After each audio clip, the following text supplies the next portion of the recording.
שלום וצהריים טובים למיכאל לרר, מילואימניק פעיל, בעבר חבר מועצת העיר בטבריה, כיום הוא קמפיינר של מספר מועמדים בבחירות לרשויות המקומיות. שלום לך. שלום לכם לך ולכל המאזינים. הראש שלך, איפה הוא? האם הוא ב-30 לינואר או בנסיעה הקרובה שלך עכשיו לבסיס שבטה? תקשיב, אני כרגע, באמת הראש שלי כרגע הוא עם הלוחמים בפנים.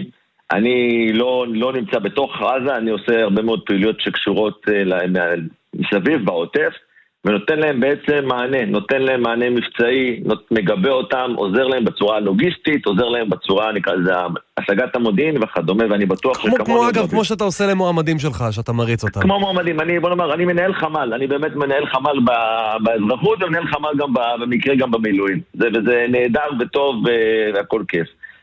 בסופו של דבר, באמת, נראה לי קצת קשה לעשות את זה בבו זמנית, כי כשאני שומע שנהרגים חיילים ברצועה, ובאמת כולם גיבורים, לשם אתה נמשך. זאת אומרת, אתה אומר, רגע, עכשיו להתחיל לריב על פוסטים בפייסבוק ולייקים, זה שולי, זה קטנוני. לא, אני יכול לספר לך שיש עכשיו הזקות בעוטף עזה, בסדרות, והנה אנחנו מדברים על ה-30 בינואר לבחירות. אז אני עוד לא הגעתי, אני אגיע בהמשך היום לאזור העוטף, אני גם נפגוש את אחי הקטן הוא סמ"ך מ"פ במשטרה צבאית שעוד נמצאת בעוטף, ואני רק מדמיין, כאילו בא לי לחבק אותו, באמת לא בא לי שום דבר אחר, בא לי רק לחבק אותו, ונראה לי הזוי שאני צריך להתעסק ולחשוב, רגע, איך אני גם מנהל, איזה פוסט עכשיו המועמד שלי יעלה, אם זה בבית שאן או בטבריה או whatever, איפה שאני מנהל קמפיינים. כאילו זה נראה לי כל כך... והם פונים אליך, אני בטוח שהם פונים אליך מאז ההחלטה של שר הפנים, ואומרים לך, תהיה איתנו, אתה מקבל על זה משכורת. אז אני אספר לך יותר מזה, כנס לך לפרטים. אני לפני, בערב יום ראשון, יצאתי אחרי שבוע רצוף לחופשה, מה שנקרא, יצאתי מהיחידה שלי אל הביתה, אבל יש לי בעצם 48 שעות, אני חוזר להמשך הפעילות. אני אתמול בערב נפגשתי עם מועמד, אני ביום בבוקר נפגשתי עם מועמד, אני עוד שנייה נכנס לפגישה עם המועמד השלישי שלי, ומשם אני יורד לכיוון העוטף. אנחנו מדברים ממש על לקבוע יום, באיזה יום אני אחזור, מה אני עושה עם המילואים, אני כרגע נקרא, בטח ובטח... אני מעריך שגם בשיחה עולה מה נכון לעשות, כי הקמפיין במלחמה זה לא קמפיין בשעת שגרה. דילמה מאוד קשה, יש פה הרבה מאוד פרמטרים, זה שינוי שיטה, אנחנו גם מנסים להבין איך הקמפיין, כאילו בסוף אני שם את הכובע שלי כקמפיינר, צריך להבין את השיטה, איך לנהל את זה. זה שיש לך מועמדים, אני יודע להגיד שיש לי הרבה מאוד תושבים בהרבה מאוד רשויות, ברשויות שאני מנהל בהם קמפיין, נמצאים בעוטף או נמצאים בעזה.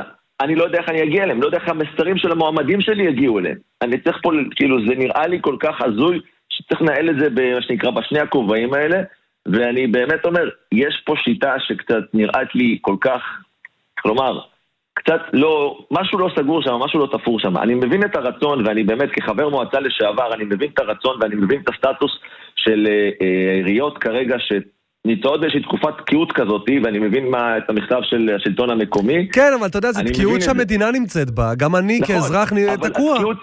בדיוק, אבל יש אנחנו במלחמה, אנשים נהרגים, כאילו באמת בסופו של דבר, אני אומר... אז רגע, אנחנו צריכים להתחיל רגע לחתור לסיום, אז מה שאתה בעצם בא ואומר, חברים, זה לא ראש עכשיו לקמפיין, זה לא ראש לבחירות, בואו נדחה את זה. אני אומר בצורה כזאת, א', אני קורא לתחייה, כי אני חושב גם ברמה האישית וגם ברמה ארצית, אני חושב שזה נכון. ברמה האישית, אני רוצה להתעסק במילואים שלי, אני כל כך נהנה להיות במילואים שלי, כלומר, באתי קשה כדי לחזור למילואים שלי, הייתי שהרבה שנים פטור במילואים, התגייסתי למילואים, אני רוצה לעשות מילואים. ואחרי זה שאני אסיים לעשות מילואים, אני רוצה לעשות קמפיינים, כי זאת העבודה שלי ואני אוהב אותה. ולכן אני מבקש מהמדינה, מי שצריך, תדחו, כדי שיהיה פניות לכולנו לעשות את זה. ואם צריך בסופו של דבר להגיש בג"ץ. יפה, אז פה הרמת לי להנחתה ואני אומר את זה בכנות. אני היום בצהריים, חצי שעה לפני, התכתבתי עם ליעד שרגא ואמרתי לו, תקשיב, אני עולה לרדיו כל רגע, בוא נחכה עם השיחה הטלפונית, אני רוצה להוביל לבג"ץ, אני יכול שאתה, מה שנקרא, הם יצטרפו לבג"ץ, או שאני אגיש את זה לבד, או שאני קורא פה קריאה לכל מי ששומע אותי. אני יודע שיש לנו את אביב יצחק שנמצא בתוך עזה, ויש לנו את נועם ג'ומה בבית שאן, ויש הרבה מאוד שמות יש שמועה שרצה, אני מקבל אותה לוואטסאפ, לפיה ישחררו מועמדים שאמורים להשתתף בבחירות ממש ביום ראשון הקרוב, זאת אומרת... שמעתי את הדבר הזה. אני מקווה מאוד שזה רק שמועה, כי אם זה נכון, זה מביך עד... אז אני אגיד לך, גם את זה בדקתי כבר, שמעתי את הדבר הזה, ואני אומר לך שזה גם יכול להיות רלוונטי אליי כקמפיינר שמתעסק בפוליטיקה, כלומר כדי שלא יהיה את הכפילות הזאת של פוליטיקה ומילואים, כלומר יבואו לי ביום ראשון, יגידו לי, תקשיב, או שאתה במילואים, או שאתה קמפיינר, אי אפשר גם וגם, ואז החליטו מה לעשות איתי. אז שמעת את השמועה הזאת, אני בדקתי עם חברי, יש לי חבר יקר מעיין סמון, שהוא גם במקרה מספר 2 אצל אביב, אבל הוא עוזר של יושב ראש ועדת החוץ והביטחון, והוא נתן לי את מילתו בדיוק לפני רבע שעה, שאם הדבר הזה קורה, הם מכנסים דיון מאוד בהול בוועדת החוץ והביטחון, ומה שנקרא, עושים הכל כדי לבטל את הדבר הזה. שלא יקרה, שלא יהיה מצב שיחייבו מועמד כזה או אחר.